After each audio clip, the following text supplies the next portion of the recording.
You know, it's a very special evening for all of these folks and for us as well to witness this. At this time, we're going to get some responses from the team. So let me call forward one of the coaches, Charlie Larson. Charlie?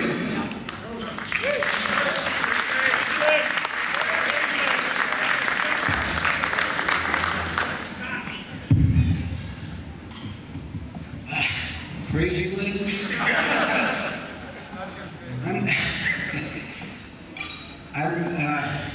I'm so honored to be here. I don't think anybody in this room knows how much I owe Sacred Heart and this group of kids. My first job, and Mike McGuigan hired me. I'm really not too sure what direction I was headed at that time, but when I got hired to coach football and had a chance to work with these guys, it turned my whole career around. I retired from coaching college football in 2007, and it was the most rewarding career I could have possibly had. I'm not sure I would have gone that direction had it not been for these guys.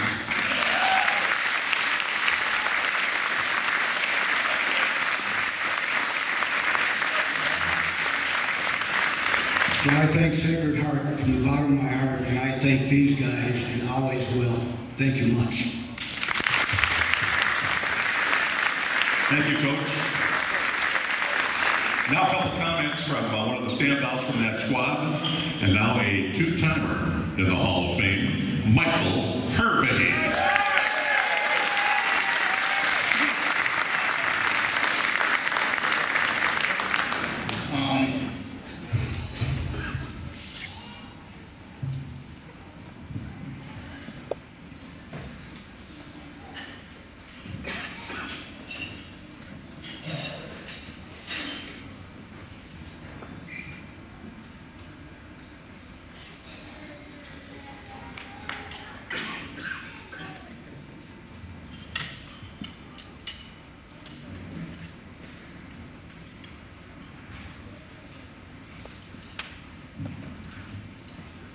Team huddle!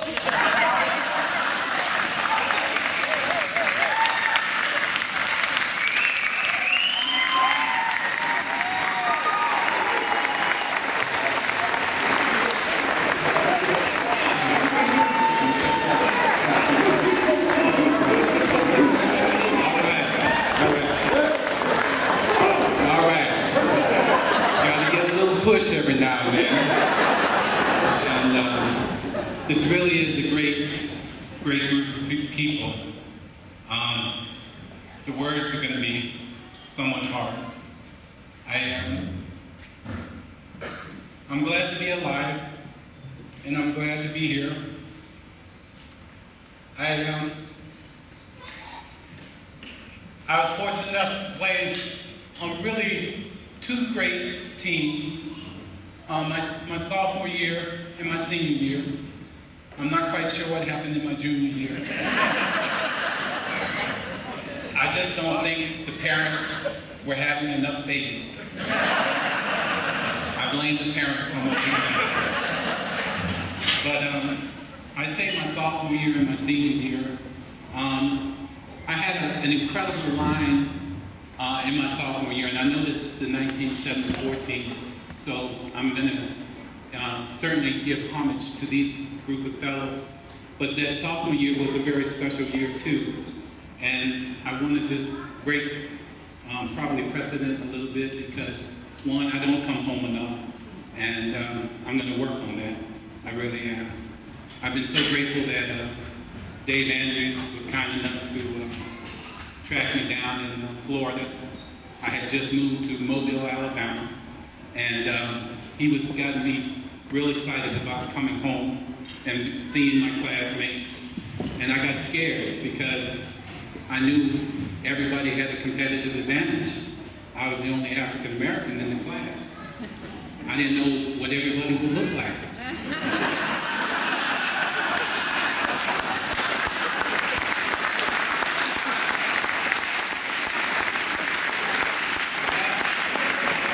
I knew we all had gotten gray and all a lot heavier, but I was starting to get a little bit concerned, and because I had just moved, I didn't know where my scrapbooks were. So I said, this is going to be real interesting. So So, but first of all, I'd like to give credit to my sister, Regina Hervey. She was the first African American to ever attend Sacred Heart.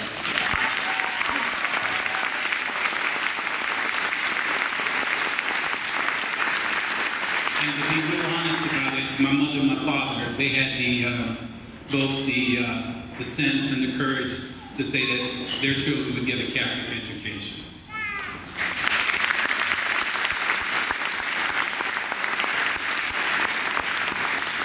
Let me just say thank you to this committee that has just put a wonderful affair together. It's been just outstanding. And I remember it, the people here, no different from when I first came here in 1971. The people are just so warm and so friendly. It's a beautiful city. It's a clean city. And it's been a wonderful experience. And I know for my brother and I, we actually live in different states, so it's kind of a reunion for us as well. Stephen lives in Virginia, and I live in Alabama. And so we have a chance to fellowship as well. And it's a special time for us. But I want to say something about, there's a really big distinction between the 72 and the 74 team. And I have to reach out for a minute because Brad is here, and I had some really phenomenal guys on the 74 team. Today when I came over here to register and I was meeting with Dave and we were kind of reminiscing, he was reminding me, and Jim Letexier came up, and some of the guys came over early to register, and they started kind of, reflecting. And they said, yeah, Michael would always come behind us. The linemen were really good at this. And they said he would always push us out the way. And I said, well, not really. I was pushing you into the guy so I could get around that other person. And the fact of the matter was, I had good speed and I had good weight. And I could probably run over you and run around you with equal ease. I mean, that was pretty much the deal. But it was these guys up here, particularly the offensive line, that were just phenomenal. One of the things that made us, I think, really good is that we had played together for 4 years, and there was a camaraderie that just existed. And I was talking to Jim Letexier earlier today, and we kind of had this, it's kind of like telepathy. I think we kind of knew what we were going to do before we even did it, so it was kind of instinctive. And you have to kind of feel sorry for the other teams because you kind of knew what you're going to do, And these guys were really proficient at what they did. So on the 75 football team or 74 football team, it's true.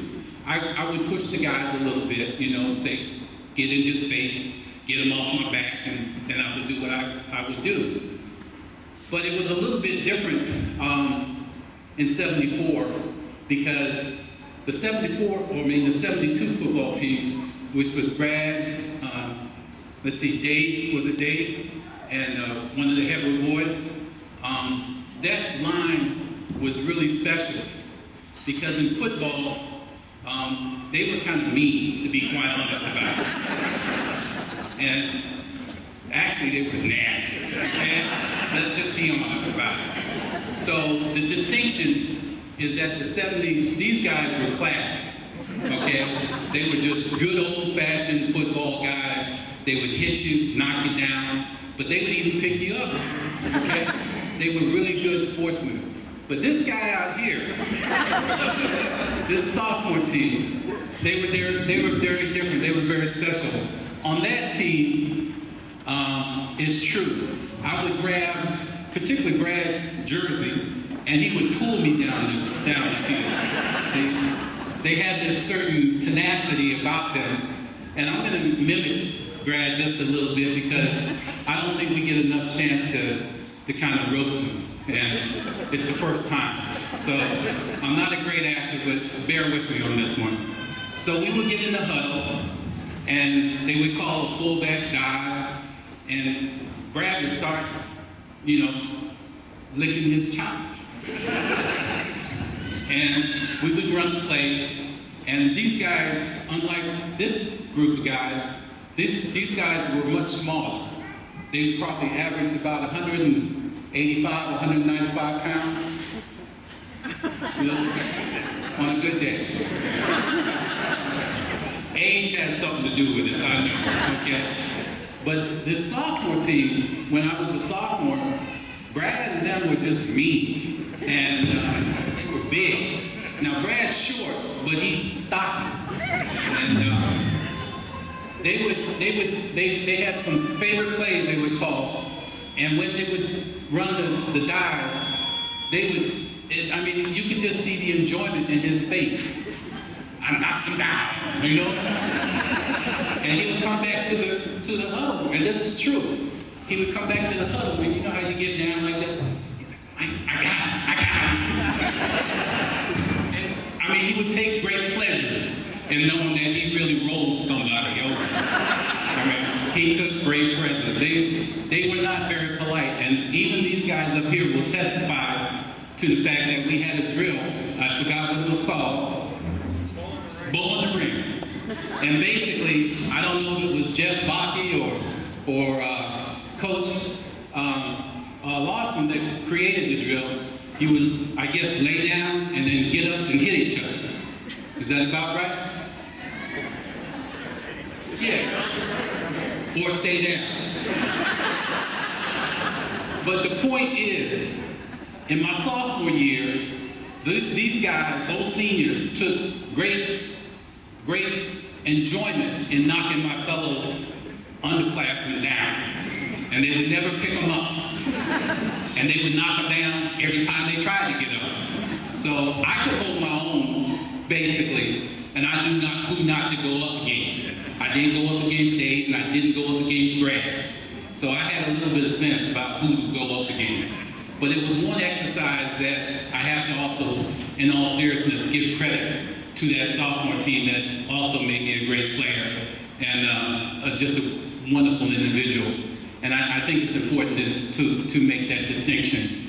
But this group of men up here, I think what separates them is that I feel like they're my family. I feel like they're like my brothers and my sisters. And they all have helped me out over the years. And it's been many years, and even though I don't live here anymore, I remember reaching out to them, and many of them just kind of came and spoke out to me and helped me out at a really difficult time. It's a unique community. It's one of the things that is really unique about this community.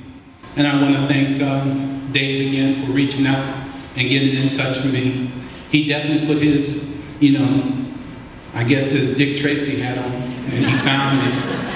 And he started sending me emails in Florida. And I said, well, Dave, I'm moving to Mobile, Alabama. He said, we got internet there too, Mike, He was absolutely relentless. And I'm so grateful that he did that. I'm also grateful for my brother to be here. But I'm really especially honored, and I'm truly honored to be back here in this community and to be able to fellowship with some wonderful people. And I'm looking forward to this weekend and the entire weekend. And it's true, I only have been back one other time, and that was, I think it was in 1996. Yep. And that's when the Alumni Association honored me and Paul Kelleher for being Hall of Fame for basketball and also for football. So my number was officially retired, number 33 at that point in time. I hope and pray that God gives me the blessings that I would continue to be able to come back on a regular basis and be able to be part of this community on a consistent basis. And I thank you all very much.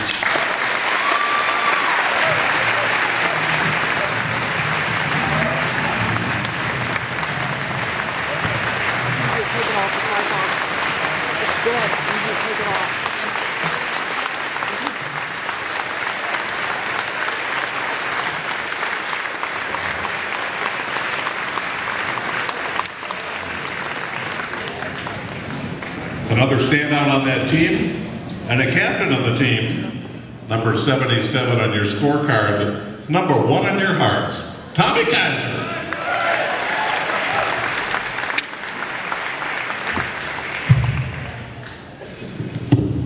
I have a slightly different version, having not coming from Alabama.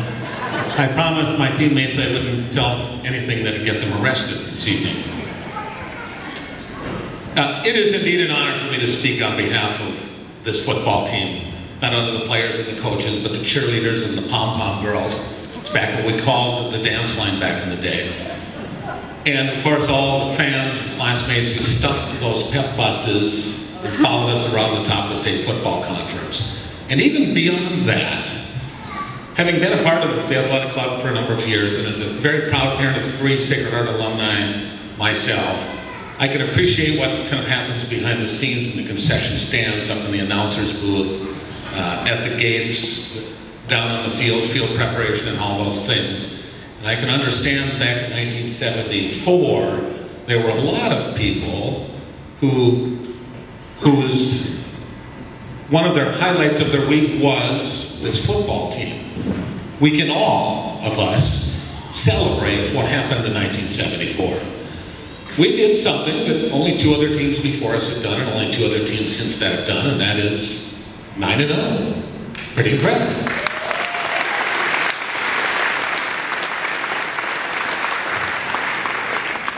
As some of you know, as a member of the athletic club, I've had the opportunity, and it truly has been a pleasure, to work with and to help with and to celebrate these other 4 teams when they were inducted into the Hall of Fame. And having seen all 5 induction ceremonies now, there's really 2 things that come into my mind. Number one man's opinion, of course. I think we saved the very best football team for last. Agreed? I say that because I know that it will probably spark some very interesting and some very entertaining conversations the rest of the week. But I think the athletic club really wanted us to be the best. Now, on a slightly more serious note, I see an awful lot of other similarities between this football team and other great football teams here. They're remarkable, and I could probably stand up here till midnight and talk about them. There are a lot of common threads that run between those football teams and through our history, and again, I could stand up here all night and talk about it. But I'm only going to concentrate on one. When the 2 football teams that came after us were inducted into the Hall of Fame, both on the same weekend, they gave my football team a compliment. They said, we started something. We started an era, is what they said. And the reason they said that was because in the fall of '74, 9-0 Snow Bowl. The following year, when the juniors on this football team became seniors under Coach Elwell, and he is here this evening, they would go 8-2. The sophomores on this team, when they became seniors under Coach Elway, would go 8-2. And of course, in our infinite wisdom, a football coach going 16-4 in 2 years, we decided to get rid of Mr. Elway. We brought on Mr. Myers. And then all of a sudden there were 2 more undefeated football teams. So if you were in junior high school here in 1974, you watched or were a part of a football program that went 45-6. Some pretty incredible numbers. However, I cannot and will not accept the compliment from those teams. We did not start anything. We were, and we still are, a part of something bigger called Sacred Heart Athletics. That's what we celebrate this evening. We learned our lesson from people like Brad Kerr. He made us. We learned how to be Sacred Heart football players by getting the snot pounded out of us by people like Brad. Bull in the ring and a lot of other bull things that we talked about. That's how we got to be the team that we were. Now, I remember Brad when he was inducted into the Hall of Fame. And I'm going to pick on Brad just like Mike did. I remember that when Brad was inducted into the Hall of Fame, both as an individual and as a coach, he gave credit to the people who preceded him, like I want to tonight. He gave credit to people like Tommy, Gary Singer, Mike Merrick, all Hall of Famers themselves. I heard Mike Merrick give credit to the people who came before him, people like his brother, Dennis, also in our Hall of Fame, and so forth and so on. That common thread, we can watch it and see it very clearly. It goes way back to the beginning of our history. Now, the question tonight is, did that common thread, is that rich tradition still alive and well here at Sacred Heart? Should be any question. Yes, it certainly is. Numerous examples. But one very interesting one, and I believe it may be mentioned later, is that there were 4 football players on this team who had daughters who are also being inducted into the Hall of Fame tonight on the softball team. Pretty incredible number. Now, I'd be so bold as to suggest to you that the next great football team or the next great team might be one we see this year, maybe next year. If you watch the papers and you look at the win-loss records here at Sacred Heart, you're going to say, no, I don't think so. But I caution you about using that flawed logic. And it's flawed, and I'll use my football team as an example. When I was in junior high school, we played in the Greater Grand Forks Junior High School football conference or something. South Valley Junior, or South Valley Schrader, East Side, we played them East twice a year. When I was in 7th grade, we lost every game. When we were in 8th grade, we were a model of consistency, losing every game and losing big. If you were in the youth football program anywhere here in the Greater Grand Forks area, you were guaranteed 2nd, 3rd, 4th string that you got to play at least twice a year when you played us. 9th grade, we didn't lose every game. We went to Crookston and we beat what would soon be our arch rival, the Blue Wave from Crookston Cathedral, 22-14. The following year, as sophomores, we played on that really good football team we've been talking about. But we didn't really contribute much to their success. We were blocking dummies. We were a source of entertainment for kangaroo courts, initiations which are now deemed illegal.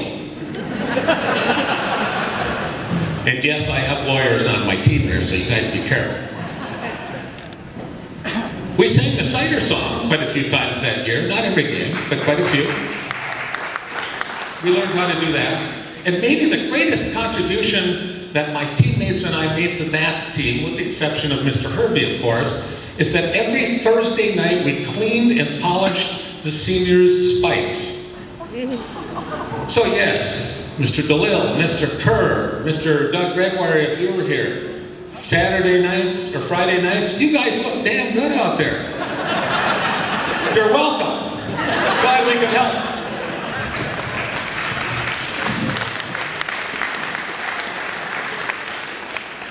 When I was a junior, as it was noted, we won our homecoming game. Did I mention that we won our homecoming game? That's the only game we won. We were 1-8 in the fall of 1973, and in the fall of 1974 it comes along, bang. And some 30, 40, whatever years later, here we are. So yes. Now, is there a secret to our success? Yes, there is. It's easy to understand, it's easy to explain, and it's very short to explain. We did the little things correct. We paid attention to the fundamentals. You certainly have to give our coaching staff a lot of credit. A lot of credit. We implemented a new veer option offense, and that offense just fit these group of men to a T. We didn't have to be the biggest or the fastest, or nor did we have to have the most players on the sidelines, and we weren't any of those things. We just had to run this veer option correctly. With Coach Bakke here, I'm going to say he had a brilliantly simple defensive scheme. Brilliant. I remember Coach Bakke stood in front of me in practice, perhaps down in